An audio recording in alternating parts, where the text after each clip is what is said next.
성경 말씀 우리 함께 봅니다. 시편 23편 1절에서 6절까지의 말씀입니다. 구약 성경 시편 23편의 말씀 제가 봉독합니다. 여호와는 나의 목자시니 내게 부족함이 없으리로다. 그가 나를 푸른 풀밭에 누이시며 쉴만한 물가로 인도하시는도다. 내 영혼을 소생시키시고 자기 이름을 위하여 의의 길로 인도하시는도다. 내가 사망의 음침한 골짜기로 다닐지라도 해를 두려워하지 않을 것은 주께서 나와 함께 하심이라. 주의 지팡이와 막대기가 나를 안위하시나이다. 주께서 내 원수의 목전에서 내게 상을 차려주시고 기름을 내 머리에 부으셨으니 내 잔이 넘치나이다. 내 평생의 선하심과 인자하심이 반드시 나를 따르리니 내가 여호와의 집에 영원히 살리로다. 아멘. 여호와는 나의 목자시니 제목으로 담임 목사님 말씀 주시겠습니다. 오늘은 11월 마지막 주일이고요. 이제 한 달, 2021년이 한 달 남았습니다. 은혜 가운데 여기까지 우리가 잘 인도받아 왔는데요. 구원받은 나, 그리고 우리를 사랑하셔서 구원의 은혜 속에 우리를 불러주시고 우리를 품에 안으신 아버지 하나님과의 저와 여러분 관계처럼 하나님과 우리 구원받은 하나님의 백성들과의 관계 굉장히 중요한데, 여러분들 한 해 동안 그 관계가 어떠했는지 좀 물어보고 싶습니다. 굉장히 친밀해 있었는지, 좀 서먹서먹했는지, 못 본 채하고 이렇게 등 돌리고 살으셨는지, 하나님과의 관계들을 좀 이렇게 생각할 수 있는 굉장히 중요한 본문이 오늘 시편 23편의 말씀입니다. 제가 시편 말씀을 가지고 이렇게 메시지를 쭉 준비하는 중에 너무나도 유명하고 너무나도 잘 알고 있는 본문이잖아요. 어린아이들이 성구 암송 이렇게 하면 대회 같은 데 나가면 제일 많이 이렇게 외우게 되어진 구절 중에 하나가 시편 23편입니다. 그렇게 길지도 않고요. 그래서 너무 잘 알고, 또 시편 23편을 가지고 설교하는 목사님들의 설교들이 굉장히 많습니다. 그래서 많은 메시지도 들었고, 이 본문을 통해서 이 본문의 내용 다 알고, 우리 성도님들도 1절부터 6절 거의 암송하고 계시는 분들도 꽤 많이 계실 거예요. 그러다 보니까 이 본문을 가지고 설교를 언제쯤 할까 좀 생각을 많이 했었어요. 그러다 기다리다 오늘 제가 이 구절을 가지고 같이 함께 말씀을 나누게 됐습니다. 오늘 이 말씀을 마음에 담으시고 서론적으로 하나님과 나와의 관계, 이 관계를 성경은 뭐라고 표현하고 있는지 우리는 조금 그 단어들에 집중을 해야 되겠습니다. 성경에서는요, 하나님과 나, 하나님과 우리, 이 관계들을 표현하는데 굉장히 의미 있는 단어들을 성경에 이렇게 표현해 주셨어요. 가장 첫 번째가 하나님은 창조주, 우리는 그러면 뭐예요? 피조물. 하나님 우리를 지으셨어요. 피조물이 자꾸 창조주처럼 그 자리로 올라가려면 문제가 돼요. 그게 창세기 3장 문제잖아요. 하나님은 창조주, 우리를 지으신 분, 우리는 그의 아래서 우리는 하나님이 주신 많은 응답과 또 명령들을 순종하면서 살아가야 될 피조물이에요. 그래서 성경은 창조주, 피조물 이렇게 관계를 정확하게 설정해 놓으셨어요. 또 다른 단어는요, 하나님은 우리의 왕이시다, 우리는 그의 백성이다. 성경은 그렇게 표현합니다. 하나님이 우리의 왕이세요. 다스리는 거예요. 왕이 없는 나라, 왕이 없는 백성은요, 어디로 가야 될지는 모르는 굉장히 어려운 상황에 처할 수 있죠. 네, 하나님이 우리에게 왕이 되셨고 우리는 그의 다스림 앞에 설 수 있는 백성으로 우리를 부르셨어요. 또 다른 단어는요, 왕, 백성, 창조주, 피조물 이런 좀 굉장히 크고 작은 그런 어떤 관계보다는 굉장히 친밀한 관계로 성경은 또다시 설명합니다. 그게 뭐냐니까 아버지와 자녀, 아버지와 아들과 딸. 성경은 그렇게 설명해요. 굉장히 친밀하죠. 또 이 친밀함을 또 다른 단어로 표현해요. 거의 동등하다라는 느낌을 주도록요, 친구다 그래요. 친구는 높낮이가 없잖아요. 같이 같은 입장이에요. 하나님이 우리의 친구래요. 찬송가에도 그런 찬송이 많이 있죠. 또 다른 단어는요, 더 친밀해요. 이거는 뗄래야 뗄 수 없을 만큼 굉장히 깊은 사귐이 있는 단어, 신랑과 신부. 하나님은 우리의 신랑 되시고 우리가 하나님의 신부 된대요. 성경은 그렇게 표현하고 있어요. 오늘 시편 23편에는 너무나도 잘 아는 것처럼 하나님이 우리의 목자 되신다. 그리고 우리는 그의 양이다. 성경은 그렇게 오늘 표현하고 있습니다. 목자와 양. 그래서 오늘 설교 제목을 제가 1절에 있는 여호와는 나의 목자시니 그렇게 설교 제목을 잡았고요. 목자와 양, 이 관계 속에서 우리가 찾아내야 될, 또 회복해야 될 부분들을 오늘 말씀을 통해서 확인해 보려고 합니다.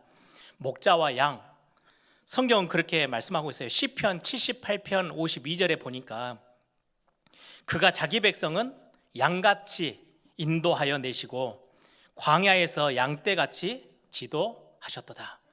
자막 올려주세요. 본문 시편 78편 52절, 그가 자기 백성은 양같이 인도하여 내시고 광야에서 양떼같이 지도하셨도다. 또 요한복음 10장 11절에는요, 나는 선한 목자라. 직접 밝히시죠. 나는 선한 목자라. 선한 목자는 양들을 위하여 목숨을 버리거니와. 이사야서 53장 6절에는요, 우리는 다 양 같아서 그릇 행하여 각기 제 길로 갔거늘. 우리가 양과 똑같아서 각기 제 길로 갔대요. 그래서 제가 성경이 이렇게 표현하고 있는 양, 그래서 제가 자료들을 좀 찾아보면서 설교를 이렇게 정리하면서요, 양의 특징 뭔가 이렇게 봤더니 제가 알고 있는 것도 있고 조금 새롭게 다가왔던 단어들이 있어요. 보니까 양의 특징이 있대요. 양은 겁이 엄청 많대요.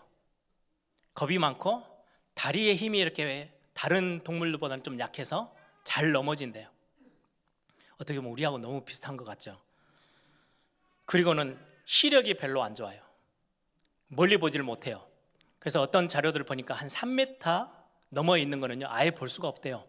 3m 안에 정도 있는 것만. 그래서 양들은 꽁무니를 따라 막 이렇게 떼를 지어서 이렇게 다니죠. 그래서 목자가 없으면은요, 양 제일 앞에 있던 양이 낭떠러지로 계속 달리면요, 옆에 있는 따라오던 양들은 다 그냥 낭떠러지로 다 떨어지는 거예요. 왜요? 멀리를 못 보니까. 근시안적이에요. 이것도 우리하고 너무 닮았어요. 멀리 못 보고 바로 앞에 이렇게 문제 하나 생기면 그것 가지고 막 발 동동거리면서 곧 죽을 것처럼 막 날뛰잖아요, 우리가. 그런데 그 뒤에 하나님의 엄청난 축복이 있는데도 잘 못 볼 때가 참 많죠. 또 양의 특징 하나가 방향 감각이 없어요. 그래서 울타리를 쳐놓지 않으면 아무 때나 그냥 싸돌아다닌대요. 그러다가 오늘 4절에 있는 것처럼 사망의 음침한 골짜기, 그런데 이제 빠져가지고 헤어나오지를 못하고 있는, 그게 양의 특징이라고 말을 하고 있더라고요. 또 하나는 우리는 양 그러면 굉장히 순하고 순진하고 순종적이고 뭐 이렇게 느끼시는데, 학자들이 하는 이야기들을 보니까 양을 직접 쳤던 양치 목동들이 했던 이야기들을 보니까 양이 굉장히 고집이 센데요. 그리고는 제멋대로를 해요. 그래서 성경에 왜 지팡이와 막대기 이렇게 표현했을까? 너무 제멋대로고 고집이 세니까 어떨 때는 좀 때리기도 하고 이렇게 해서 말을 듣게 만드는 거구나, 뭐 이런 제가 생각을 좀 묵상을 하면서 하게 됐어요. 제가 이 양의 특징들을 보면서 저를 돌아보니까, 설교 준비하고 있는 저를 딱 보니까요, 너무 비슷한 거 있죠. 저는 성격상 굉장히 제가 생긴 게 이렇게 머리도 이렇게 딱 뒤로 다 넘기고 이렇게 있으니까 굉장히 제가 세게 보이시죠. 모험심이 없어요. 모험하는 걸 되게 싫어해요. 안정적인 걸 되게 원해요. 그래서 처음 해보는 거는요, 겁을 내서 거의 제대로 해보는 적이 없어요. 그냥 겁을 내요. 그냥 이게 조금 내 머릿속에 충분히 그려질 때까지는요, 도전을 하지를 않아요. 그리고는 처음 가보는 길, 요즘은 내비게이션 누나가 있어가지고 저를 잘 끌어줘서 저는 참 편한데요, 처음 가보는 길은요, 겁이 나서 지도를 다 확인해봐야 가요. 처음 가보는 될 수 있는 데는 안 갑니다. 근데 제 와이프는 좀 다르더라고요. 예전에 부산은 이렇게 막 고가 같은 게 많아요. 그리고 막 휘어지는 각도가 굉장히 커요. 저는 거기 가면요, 운전 속도를 확 늦춰가지고 천천히 갑니다. 벽이 다 사방으로 가로막혀 있으니까. 와이프는 그런 데 가면 신난대요. 속도를 확 내고 싶대요. 그래서 나랑 너무 다르구나. 나는 겁이 너무 많아서 그런 데 가면 너무 조심스럽고, 또 하나는 일을 함에 있어서 무슨 뭐 제가 렘넌트 대를 맡아 교회 사역을 한다 이러면요, 덥석덥석 못해요. 그림을 다 그려야 돼요. 처음부터 마지막 그림까지 제 머릿속에 딱 들어와야 그때 제가 몸이 움직여요. 그래서 예전에 제가 부산에서 저 부목사 하고 있을 때 담임 목사님이 그런 이야기를 하더라고요. 자네는 너무 속도가 늦어. 그건 제 성격인데 어쩌겠어요. 일이 다 그림이 안 그려지면 이렇게 발이 안 떼져요. 몸이 안 움직여져요.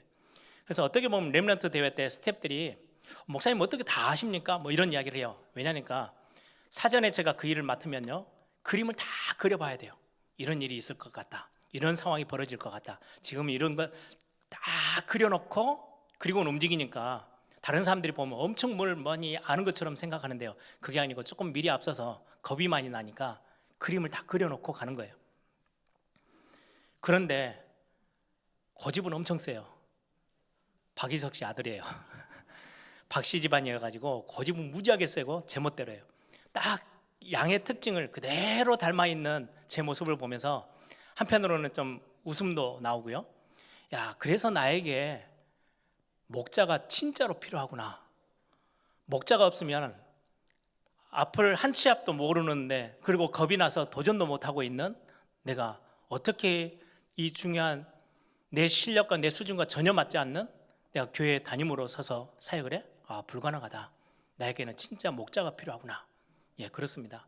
성경에서 양이라고 표현할 때는 무엇에 강점이 있냐니까요, 뭘 중요하게 지금 우리에게 말씀하고 있냐니까, 양에게는 반드시 목자가 필요한 거예요.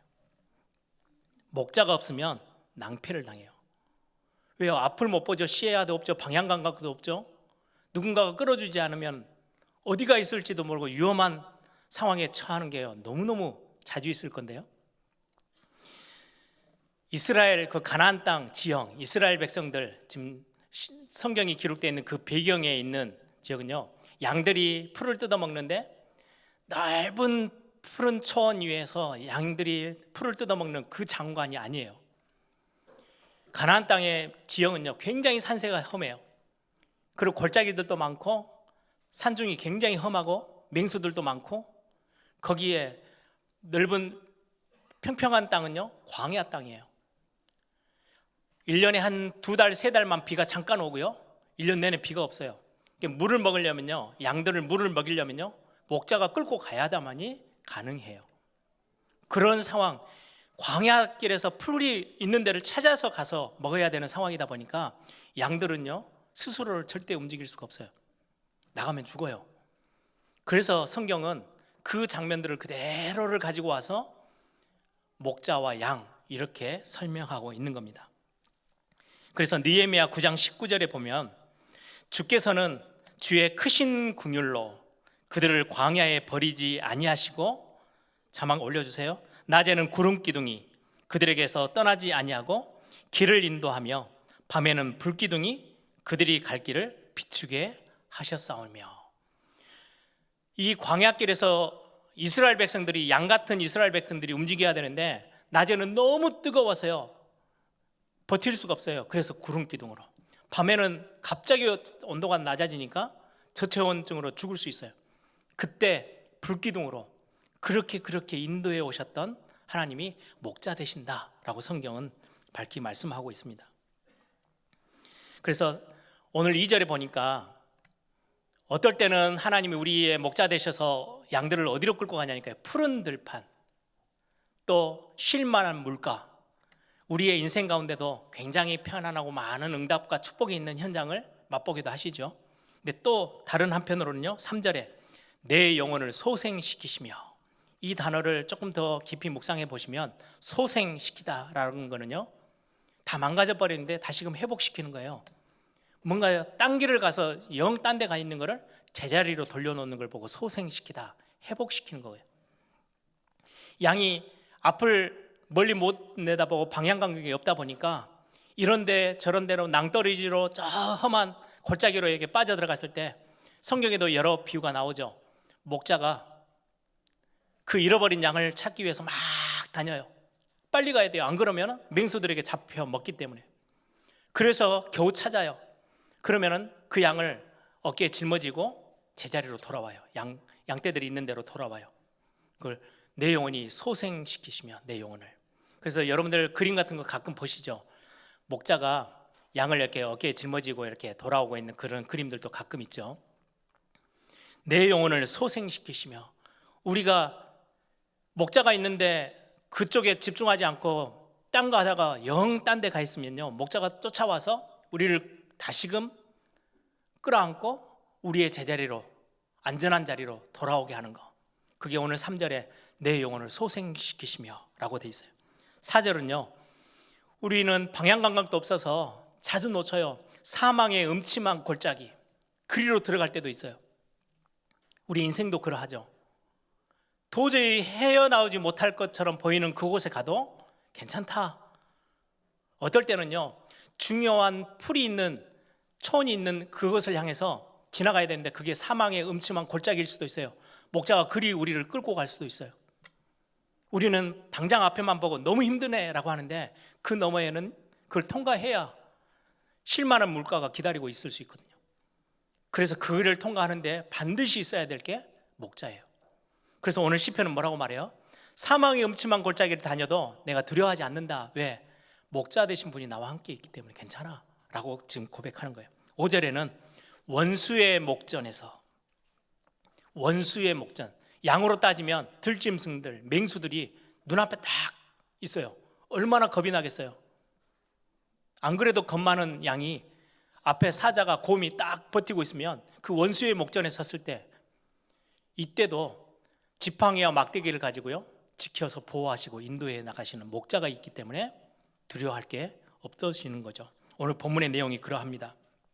그러면 오늘 우리는 이 말씀을 가지고 나에게 적용해서 묵상한다면 여러분들은 어떠합니까? 이게 묵상의 포인트예요. 오늘 우리가 사업하는 현장, 우리 사업하는 성도님들이 꽤 많이 계시죠. 사업할 때 문제가 다가오고 앞이 보이지 않고 뭔가를 선택해야 하는데 굉장히 걱정이 되어지고, 어떨 때는 푸른 풀밭, 푸른 초장, 쉴만한 물가일 그런 환경들 속에서 아주 여유롭게 갈 때도 있지만, 지금 코로나 팬데믹 때문에 사업의 현장이 이리저리 뒤틀리고 사망의 음침한 골짜기처럼, 아니면 이미 무너져서 어찌할 바를 모르고 있을 때 목자가 나를 인도하여서 나를 다시금 내 영혼을 소생시키시고 원수의 목전에서 나를 구하시고 사망의 음침한 골짜기에서 나를 지켜 인도하시고 보호하시고 있은 이 비밀을 실제로 맛보고 계십니까? 우리 렘넌트들이 학업을 하고 앞으로 진로를 결정해야 되는데 고민이 많죠. 이때 하나님이 여러분들의 목자 되신 그 자리에 계신 게 어느 정도 여러분들이 믿어지고 확인되어지고 체험하고 있습니까? 직장생활 하시는 분들, 인간관계, 사회생활 쉽지 않죠. 거기에서 다가오는 이런저런 많은 갈등들을 이곳을 통과해 가야 돼요. 근데 다윗의 고백처럼, 이 시의 고백처럼 여호와는 나의 목자시니, 이 고백이 얼마만큼 실제적이고 현실적으로 암송하는 구절 말고요, 알고 있는 구절로 그치지 않고 실제 우리의 삶에 어느 정도 여러분들이 붙잡고 의지하고 여러분들 그 인도를 받고 계시는지요. 우리의 건강에 관한 문제들, 우리의 경제에 관련된 문제들. 목사님, 저는 굳이 목자가 제 인생에는 필요가 없는데요? 라고 하신 분들이 있습니까? 한번 손 들어 볼까요? 안 드실 분이 아무도 없겠죠.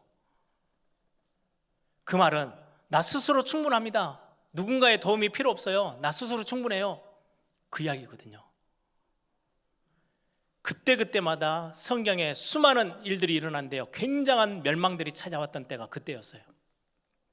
사사기, 왕이 없으므로 자기의 소견대로 행하다가 엄청난 멸망 앞에 섰던 이런 어떤 많은 부분들을 보면 우리에게 목자는 반드시 필요합니다. 이거를 우리 개인이 잘 적용하고 묵상하고 우리는 또 이걸 붙잡고 고백해야 되겠죠. 제가 말씀을 준비하면서 저를 돌아보면서요, 이렇게 좋은 또 훌륭한 에일교회라는 곳에 나같이 부족한 사람이 담임이란 자리에 서 있어? 이게 너무 저에게는요 큰 부담이에요. 능력 없는 새가 이 자리에 서 있다? 제가 이전에 법무사역을 하면서 세계 렘넌트 대회나 이런 렘넌트 사역들을 감당할 때도요 똑같았어요. 내가 어떻게? 내가 할 수 있는 게 아무것도 없는데. 그래서 사실은 제가 능력이 별로 없고 겁도 많고 새로운 걸 시작하는 굉장히 겁을 내는 제 자신이었기 때문에 어떻게 보면 더 하나님 앞에 의지했을 수 있어요. 그게 저에게 주은 하나님의 은혜예요. 하나님이 내 목자시니까, 하나님 나 이거 진짜 하나님이 결정해 주시는 대로 나 따라갈게요 라고 하고 하나님 앞에 그냥 떠밀고 기다렸을 때가 참 많이 있어요. 어떻게 보면 그게 저에게는 진짜 큰 은혜로 다가왔어요. 그래서 저는 제 신앙 고백 속에 항상 있는 고백들이에요. 하나님 나의 창조주, 하나님 나의 왕 되시고 나의 목자 되시고 나의 아버지 되시고, 그거 인정하고. 그래서 제가 설교할 때 그 단어들 참 많이 쓰는 이유가 거기 있어요. 제 인생이 그러하거든요. 제가 감히 이 교회를 심부름할 수 있다고요? 저는 그렇게 생각해 본 적이 단 한 번도 없어요. 그래서 여호와는 나의 목자시니, 이게 저의 어떻게 보면요, 작지만 굉장히 중심에 있는 신앙 고백이기도 해요. 이거 아니면 제가 이 자리에 서 있을 수가 없으니까. 여호와는 나의 목자시니, 여러분들 삶에 진짜 하나님이 목자로 그 자리에 서 계시는 거 얼마만큼 누리고 계십니까? 그러면 여호와가 나의 목자가 되신다는 말은 좀 더 깊이 들어가서 어떤 모습일까요?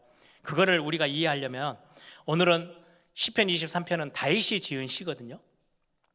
다윗의 시라고 했을 때는 그냥 단순히 다윗이 굉장히 멋진 시를 한 편 적은 게 아니에요. 다윗의 생활, 다윗의 현실의 삶에 우리가 들어가 봐야 이 말이 무슨 말인지 금방 느끼게 될 거예요.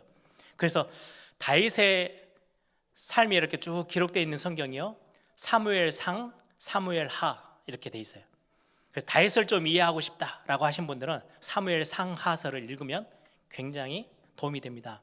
특히 사무엘상은 사무엘의 이야기로 시작하고요, 중간에 사울이 왕으로 기름 부어지고 그걸 하나님이 굉장히 나중 돼서는요 왕을 바꿔야 되겠다고 결단하시고, 사무엘상 후반부는요 다윗이 세워지는 시간표에 저 내용들이 기록되어 있어요.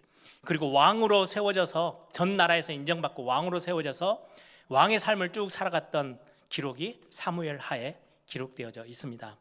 그걸 보면 우린 조금 많이 이해할 수 있어요. 여호와가 나의 목자시다, 다윗이 이 고백을 어떤 차원에서 했는지를 우린 좀 한번 살펴볼 수 있습니다. 사무엘상 23장을 보시면 그 배경이 그일라라는 지역에서 벌어진 일이에요. 그 앞에 부분에 어떤 내용이냐니까요, 지금 다윗은 사울왕에게 쫓겨서 도망가고 있는 도망자 신세예요. 따르는 몇몇의 백성들이 있어요. 여기저기서 천대받고 힘들었던 백성들이 다윗을 따라 붙었어요. 그래서 막 같이 움직이고 있어요. 같이 도망 다니는 거예요. 그러고 있는 중에 배가 너무 고프고 쉴 데가 없어서 찾아갔던 동네 하나가 노비라는 동네예요. 그게 이제 사무엘상 23장 앞에 부분에 나오는 내용이에요. 가서 제사장을 찾아갑니다. 제사장에게 내 먹을 것 좀 주세요. 그래서 음식을 조금 얻어먹고 필요한 무기를 조금 챙겨서 금방 나옵니다. 오래 쉬지도 못해요. 도망자니까. 근데 그거를 사울의 신하가 본 거예요. 쪼르륵 올라가서 사울에게 고발해요. 가서 다 말해요. 다윗이 노비라는 지역에 들어가서 거기 제사장에게 도움을 얻었고 그 제사장이 도움을 줬다. 그 말을 듣고 군대를 보내가지고요, 노비라는 그 지역의 제사장 85명을 한순간에 목을 다 베서 죽여요, 사울왕이.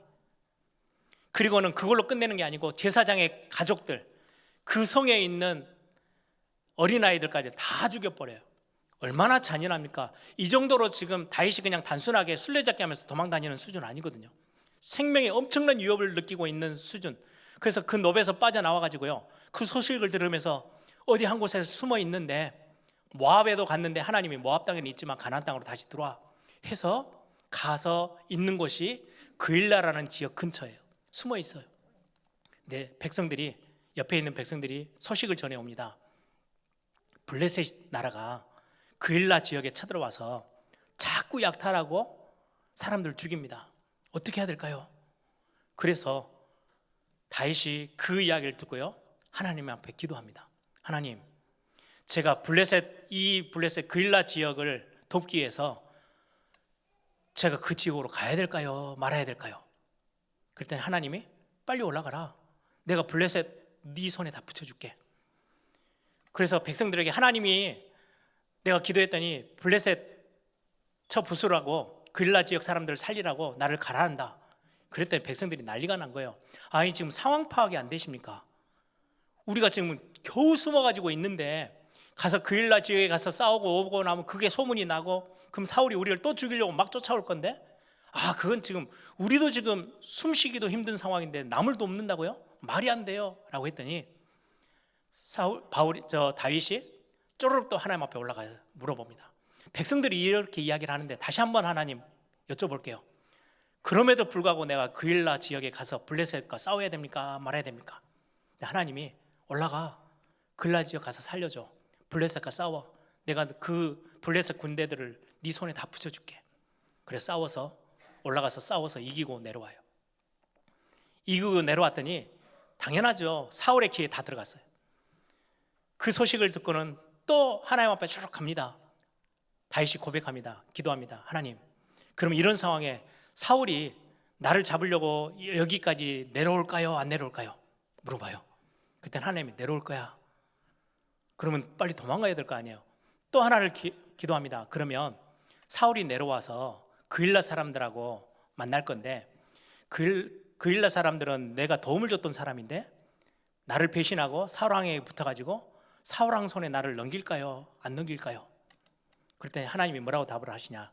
그일라 사람들이 배신하고 너를 사울의 손에 넘길 거야. 그 말을 듣고요, 하나님의 은손을 듣고 도망갑니다. 그래 또 피해요. 또 이리저리 도망 다니다가 시글락이라는 지역에 또 숨어 들어가요.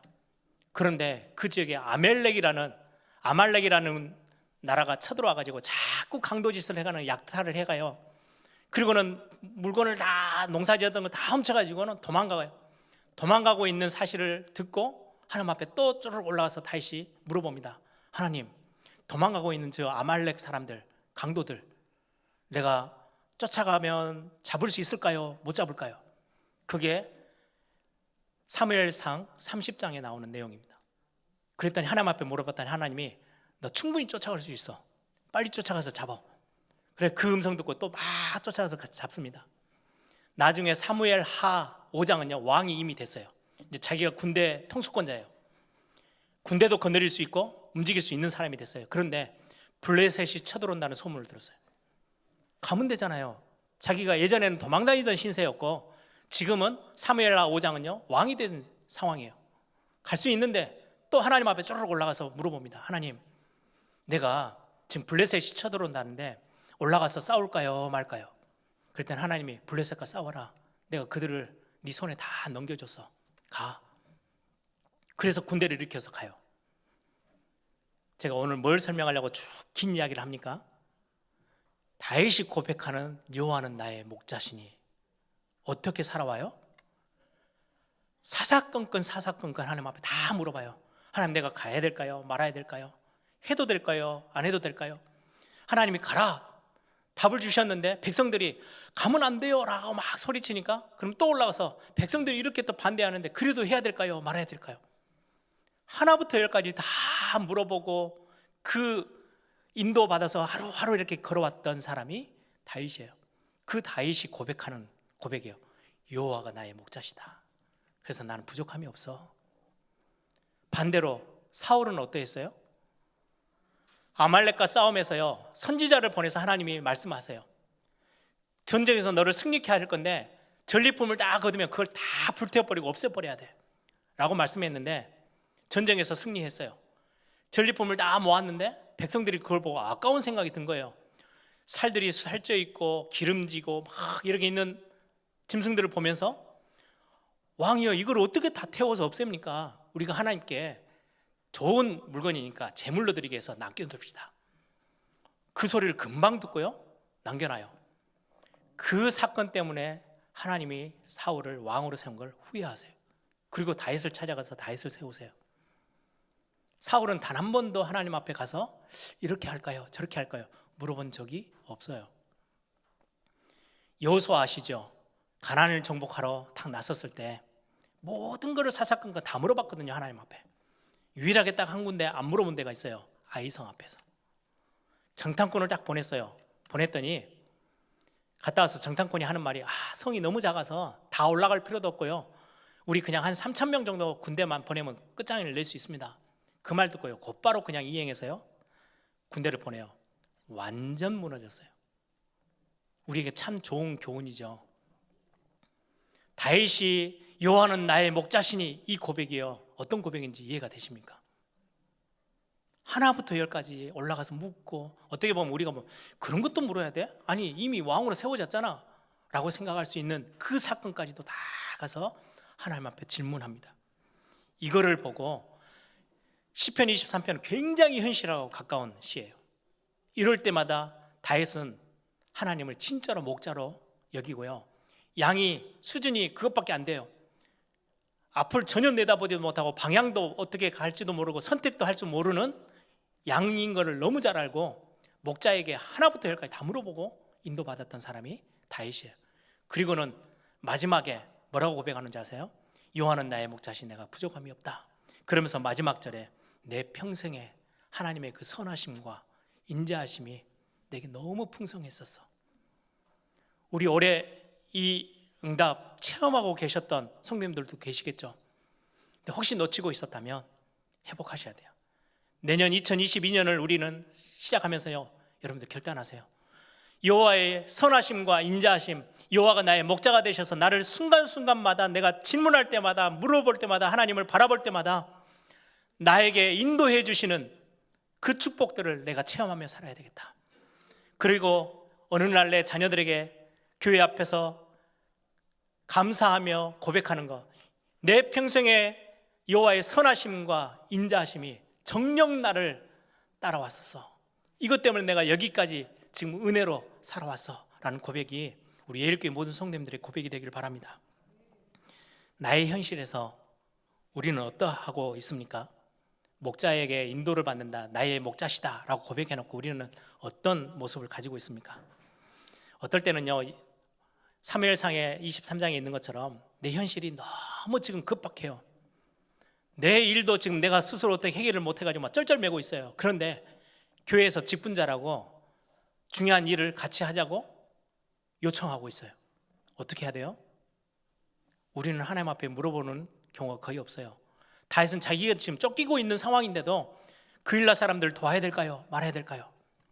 교회가 지금 이 직분자를 나를 세웠고 하나님이 세우셨는데 이 직분자로서 교회에서 중요한 일을 해야 되는데 해야 될까요? 말아야 될까요? 여러분들 질문해 보세요. 그걸 보고 여호와는 나의 목자시니 라고 하는 거예요.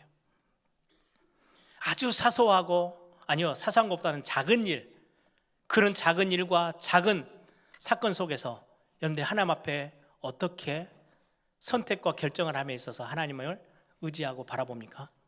오늘 이 말씀을 통해서 우리는 회복해야 될 부분들이 있죠.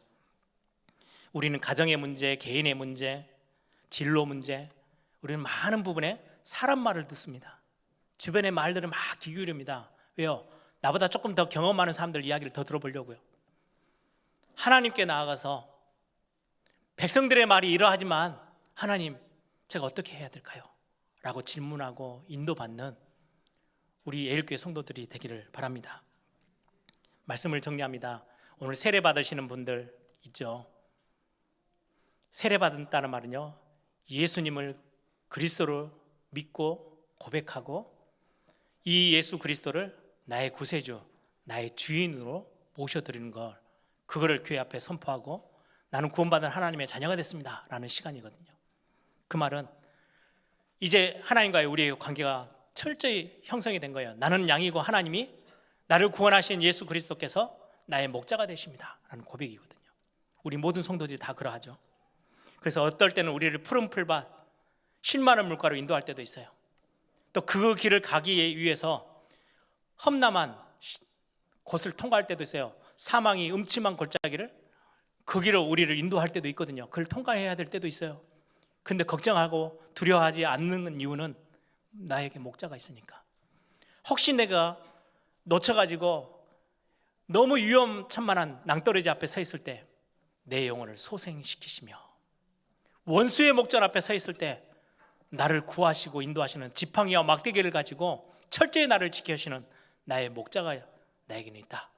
여러분들 그거 확인하고 체험하는 여러분들의 인생이 되기를 바랍니다. 2021년 혹시 많이 놓치고 계셨습니까? 코로나 팬데믹 때문에 참 어려운 시기들을 우리가 함께 다 가고 있죠. 그때마다 하나님을 나의 목자로 여러분들이 바라보고 의지하고 여쭤보고 질문하고 여러분들의 선택과 결정에 있어서 인도받는 우리 모든 예일교회 성도들이 되기를 바랍니다. 내 평생의 선하심과 인자하심이 나에게 있어서 이 고백이 여러분들의 고백이고 여러분들의 현실 속에서의 고백이고 여러분들의 자녀들에게 전달하는 멋진 신앙 고백이 되기를 바랍니다.